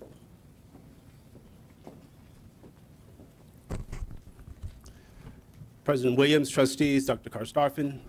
My name is Larry Comer, Public Relations Director for the Association of Texas Professional Educators. After having delayed or suspended the current consultation policy for 5 months, hours and hours of discussion, meetings and more meetings, multiple work sessions. This so-called option 5 is the best you could come up with, which, save a few semantics, is nothing more than the current bad policy warmed over. I tuned in April 2nd to watch your work session, and I must tell you 13 and a half minutes was about all I could stomach. Because just 2 days prior to that, I was informed that ATPE was not involved in the discussions that led to what is now the administration-supported recommendation. And Ms. Moya, I must say I share your bewilderment in that blatant omission. Because as I distinctly recall at the February work session as well as your March regular meeting, you distinctly expressed your desire that EA and ATPE be involved in the discussions that would lead to a workable policy. But apparently, Mr. H did not get that memo. I would be remiss if I did not offer a sincere thank you to Mr. Williams for your comments on multiple occasions where you expressed your desire for a truly inclusive policy. In deference to those I represent, I like to take the high road in these matters, but sometimes you must call it as you see it. And as I see it, this has been an exercise in utter futility. You have accomplished absolutely nothing.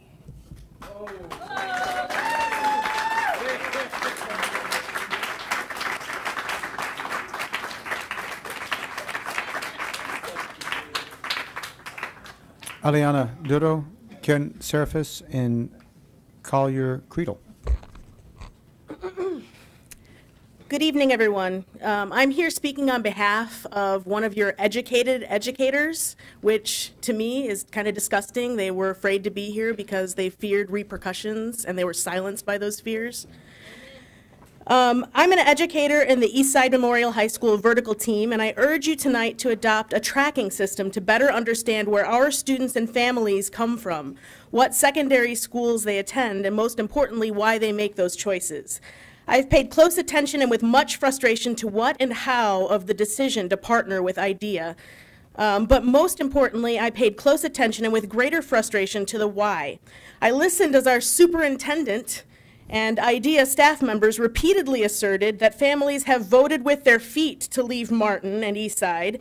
I listened closely as board member Bradley complained of mediocrity in our AISD teaching staff. As I listened, I thought it curious that a district that wishes to move towards a business model did not do what businesses do, drill down into the motivation level of their customers. And as a citizen, I wonder who your customers really are. It seems to me the essential question to ask when faced with data that supports a silent majority voting with their feet is why are families leaving Martin and Eastside? I never saw one survey asking parents why they chose O. Henry over Martin. But every single parent I have spoken with who does not send their kids to Martin or is uneasy about their student being there talks about safety, gangs, fights, and many Eastside Memorial students leave the high school for Austin Can Academy, where students go to school half day so they can work the other half. Did anyone bother to find out this information? So now my essential question is this. Is the new choice, IDEA Allen, going to solve very real concerns of parents? Is it going to solve the problem of poverty that necessitates a high school kid having to work to help his or her family with the bills? My hunch is IDEA will not attract back those kids from Austin Can Academy. Martin will likely continue to receive more kids who are in crisis, have less stability, and require more wraparound services. Tom Torkelson shallowly and insultingly tried to assert that IDEA discovered that poor kids can learn, as if every kid who gets a free and reduced lunch is the same. We live in a country whose whole narrative is based on the notion that if you work hard enough, you can learn and get ahead. But lived experience and statistics say that poverty does act more perniciously upon some families than others. Does that mean we give up on any of them? Of course not. Does that mean one Title I kid is going to need more resources than the other? Yes, likely so. And if Martin is receiving kids who need more resources, it is incumbent upon a school district to clearly understand this before making any kind of apples-to-apples comparisons with other schools. So I urge you to do the database studies that you as a district are supposed to be doing. Thank you.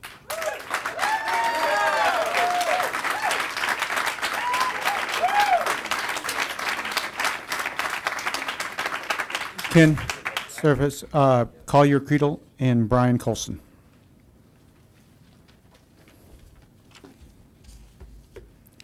Good evening, Board, Mr. President, Dr. Karstarfin.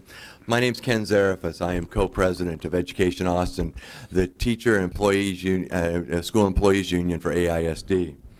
I'm here to talk to you about consultation. I'm here to talk to you about democracy. I'm here to talk to you about voice. The consultation process is a process that democratically elects a voice that can represent AISD employees since 1999. We've had numerous wins for all employees, wages and benefits, leaves for dads who just had a newborn that can now have leave and have paid leave, just like mom. Due process for all classified employees, something that's almost unique in the state of Texas. National board certified teachers that receive a stipend that we're proud of that just tonight earned that great honor. We've been involved in programs like REACH, the B10 program, Joint Insurance Committee, Joint Assessment Committee. We've driven innovation in this district, collaboratively with the district and listening to employees to come to these conclusions and to make these decisions. Now I can talk about all the wins, but it's not just about wins. This is about voices, about people's voices. A voice through the vote. A democratic vote, which each one of you was elected up here through a vote of the people in your areas. If someone doesn't like what you do, then vote you out. If someone doesn't like what we do, then vote us out. It's democratic. That way, everybody has a voice. Voice through organizing, by giving people on our campuses a voice, to empower them, to let them know that they're not alone. And to empower them through people that work here in the district, that live in this district, that have employees that can be out on the campus in this district. Not at a state organization, not in San Antonio, but here that care about AISD. We want a voice through consultation, a voice that is a representative voice of all employees, of all stakeholders in this district. As we see the attacks on labor throughout the nation, we know that AISD does not want to be part of that. We applaud Michael and Pam and everybody that has worked hard to come up with a policy that gives everybody in this district a voice, a democratic voice, one strong voice.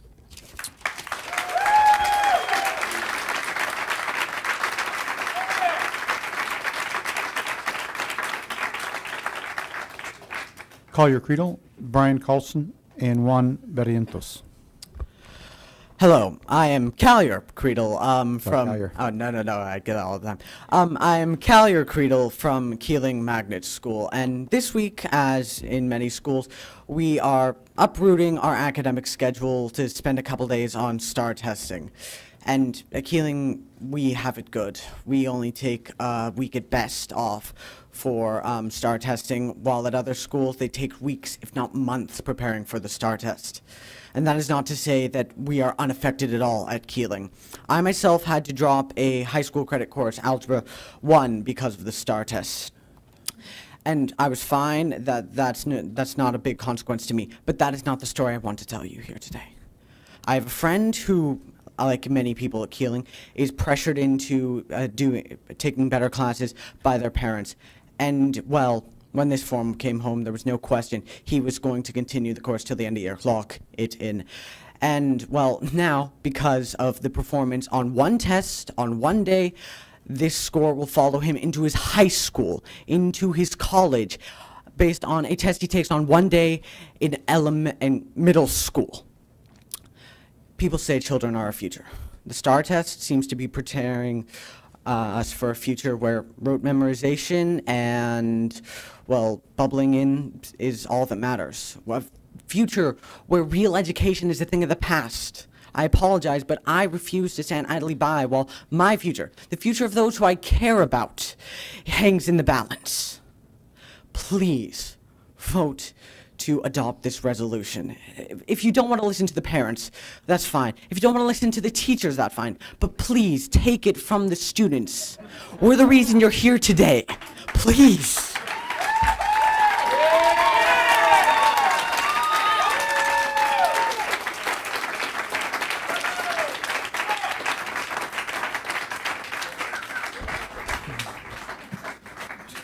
Brian Colson, Juan Barrientos, and Lindsay Gustafson.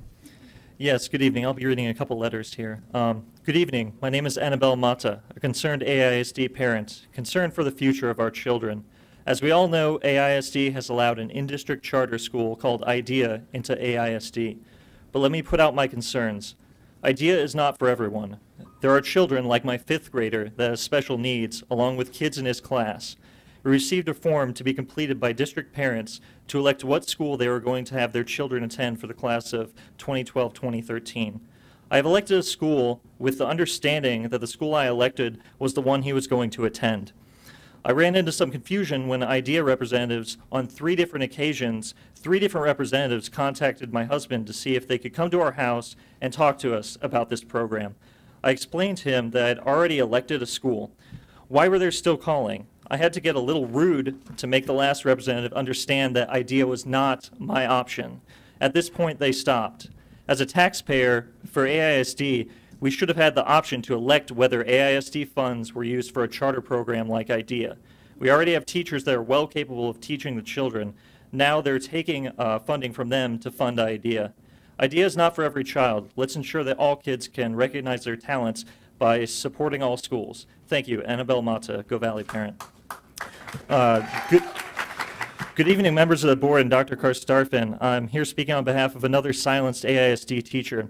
As we finish another school year on the east side, a new initiative left me puzzled about the current debacle that is the IDEA Charter in-district collaboration. REACH is one of the new initiatives here on the east side. One of the components of this is a twice-annual observation by a peer observer. According to our observations, the best classroom is one where the teacher is merely a facilitator of student learning, where the students do the thinking, talking, and self-evaluating. How would IDEA fare with this evaluation? Suffice it to say they would fail in a fantastic fashion, not because they are bad teachers, but rather because IDEA's model is to go against we know what is best practice.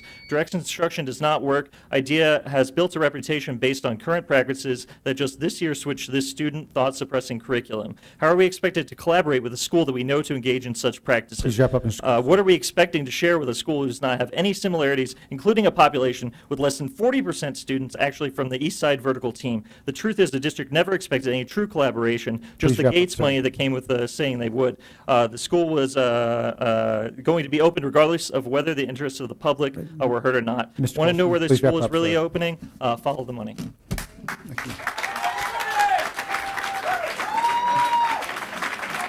Juan Barrientos, Lindsay Gustafson, and then I'm going to go back to Dorieta Martinez. Buenas tardes, miembros de la mesa directiva escolar y superintendenta. Mi nombre es Juan Barrientos. Soy un trabajador de la limpieza en Lanier High School y soy vicepresidente del local 11 de la Unión de Trabajadores del Sureste. Estoy aquí como vocero de los trabajadores y trabajadoras clasificados y profesionales. Good evening, members of the board and superintendent. My name is Juan Barrientos. I'm a maintenance worker at Lanier High School and vice president of the Local 11 Southwest Workers Union. I'm here as the spokesperson of the classified and paraprofessional employees. El Distrito Escolar de Austin necesita apoyar a la familia de los trabajadores y trabajadoras del distrito. Nos mantiene con salarios de pobreza, pues nosotros mantenemos las escuelas limpias, saludables, organizadas, transportamos los niños con seguridad a las escuelas y de regreso a sus casas, proveemos comidas nutritivas y con frecuencia proveemos servicios como asistente. Los trabajadores y trabajadoras clasificados y profesionales del distrito escolar tenemos el derecho de trabajar y sostener nuestras familias y a nosotros mismos. The Austin ISD needs to support the employees' families. This district is giving us poverty salaries. We keep the schools clean, healthy, and organized. We transport children safely to and from school. We provide nutritious meals, and we offer clerical services and assistance. The classified and paraprofessional workers of the districts have the right to work and support our families and ourselves. Los miembros de la Unión del Sureste estamos demandando que nos deben proveer un aumento salarial del 6% solamente para empleados clasificados y profesionales. En el presupuesto escolar del 2012-2013, el costo de la vida ha subido mucho. Con los bajos sueldos que ganamos no completamos para gasolina, comida, renta, utilidades, ropa y aseguranzas de salud. Members of the Southwest Union are demanding that you give us a salary increase of 6% only to the classified and paraprofessional employees in the 2012-2013 school year. The cost of living has increased a lot. With these low salaries that we earn, we don't have enough for gas, food, rent, utilities, clothes, and health insurance. La Unión del Sureste proponemos al Distrito Escolar de Austin apruebe un aumento salarial del 6%, aplicado a lo que ganamos por hora en el horario de compensación del Distrito Escolar de Austin. No queremos un suplemental que sea aplicado solo una vez en el mes de diciembre de 2012. Demandamos el 6% porque no es justo que nos apliquen el 3%, lo mismo que a los administradores, maestros y profesionales, porque nosotros, los custodian, manejamos autobuses y trabajamos, y los trabajadores de cafetería ganamos mucho menos. Entonces nos debe tocar un porcentaje más alto. Estamos abajo ganando sueldos de pobreza, con una fuerza de trabajo de segunda clase, mientras otros ganan un salario justo. Demandamos igualdad. Estamos esperando que adopten un aumento salarial por el año escolar 2012-2013. Y como usted dice, right now, right here. Gracias. The Southwest Union is asking the AISD to approve a salary increase of 6% to those of us who work per the hour. We don't want a one-time supplement in December to 2012. We demand a 6% because it is not fair that we get a 3% as the administrators, teachers, and other professionals, because we, the maintenance workers, the bus drivers, and cafeteria workers earn a lot less. So we should get a greater percentage. We are very low earning poverty salaries as a second-class workforce, while others earn a fair salary. We demand equality. We are looking forward for a salary increase of 6% for the 2012-2013 school year. Thank you. Thank you. Thank you.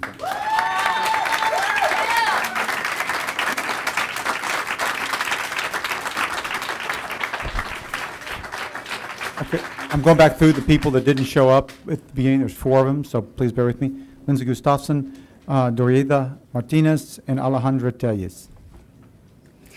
Good evening. My name is Lindsay Gustafson, and I am with the Texas Classroom Teachers Association.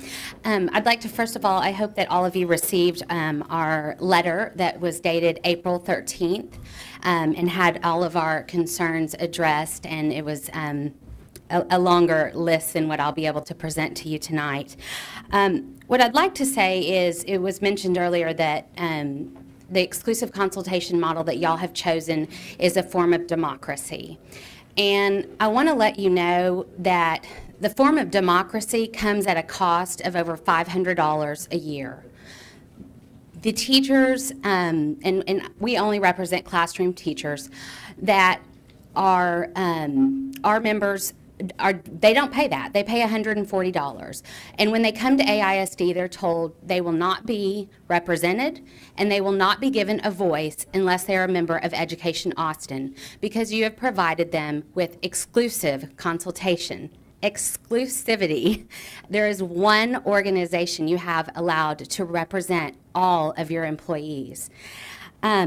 I would really like to appreciate, I really appreciate those board members that have taken the time to really think about this issue and determine what they feel like is best for the employees, and who have taken the time to read our letters. We appreciate the response of Dr. Karstafen to several of our issues in the letter. From our perspective, this is more of a tweak to the current process and hardly the badly needed overhaul that was needed. I'm going to skip the positive the positive aspect is that we hope the CA, the CAC committee, the Consultation Agent Advisory Council, is a step in the right direction, and actually we think it could prove a good consultation agent in the future.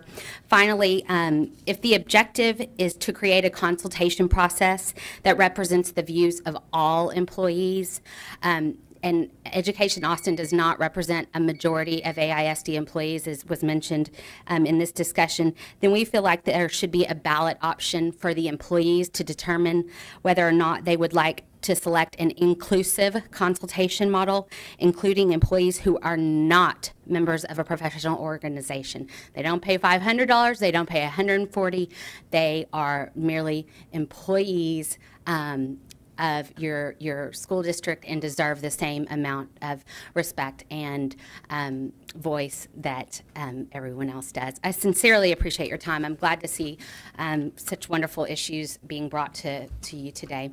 Thank you. Thank you. Dorita Martinez, Alejandra Tellez, and Philip Burks.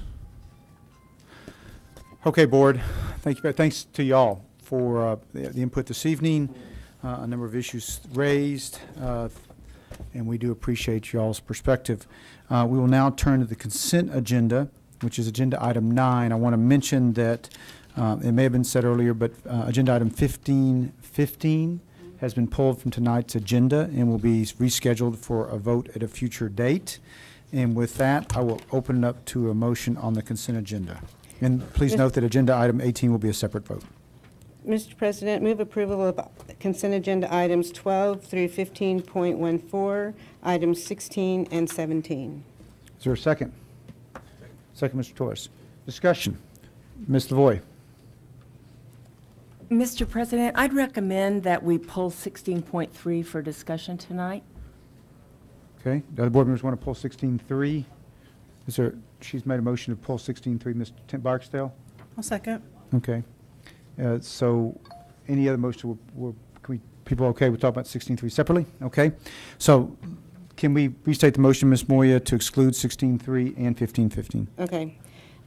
Move approval of consent agenda items 12 through 15.4, items 16.1 and 2, items 16.4 through 16.11, and item 17. Thank you. Mr. Torres, you okay with that?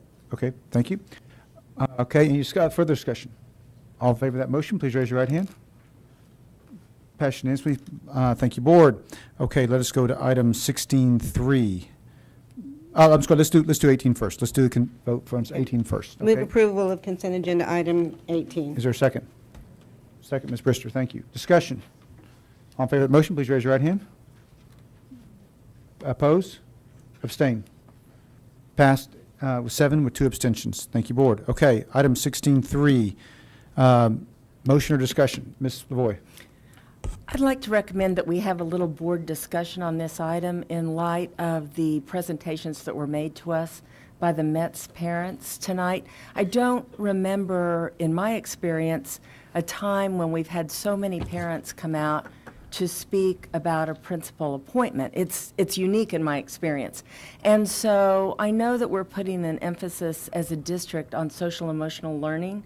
We spent 3 hours as a board working on social and emotional learning last week, learning to listen, learning to convey to people that we've listened, et cetera. And so I think that we have an opportunity to... I'm listening. I'm trying to make sure that we can talk about it. Go. Okay. Last week, as a board, and the public may not know this, we spent 3 hours learning to listen to people and to give people physical and verbal feedback that we were listening. And so, you know, I listened carefully tonight to the people who were doing public speaking, and they were telling us that some people in East Austin don't think they're being heard. And they mentioned a handful of issues on which that was the case. And so, because we spent board professional training last week working on this, I'd like to see us move it into our board deliberations and think about when we're presented with testimony like we heard tonight on the record, how do we as a board react to that? It could be a school in anybody's district. You know, it could happen in, I'll look at you, Mr. Torres, it could happen in your district.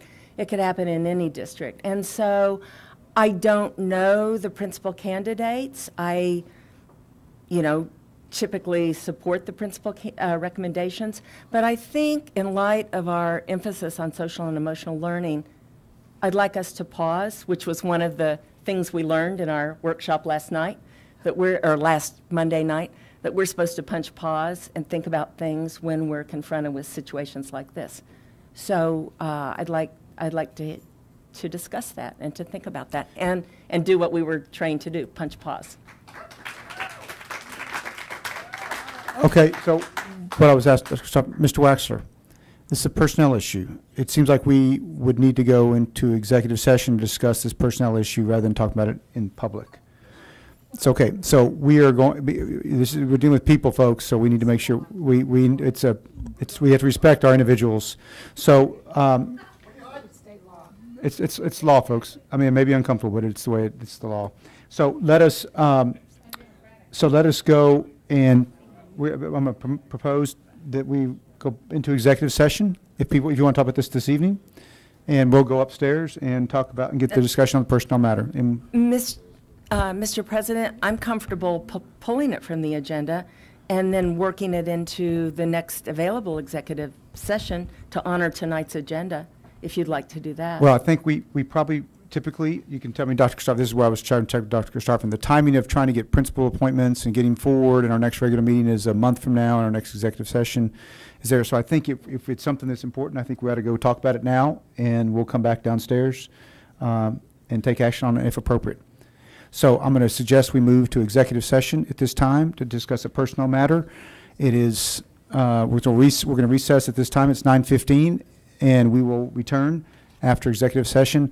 Can we get Mr. Hauser and team upstairs to talk about a personnel issue? So we'll be right back.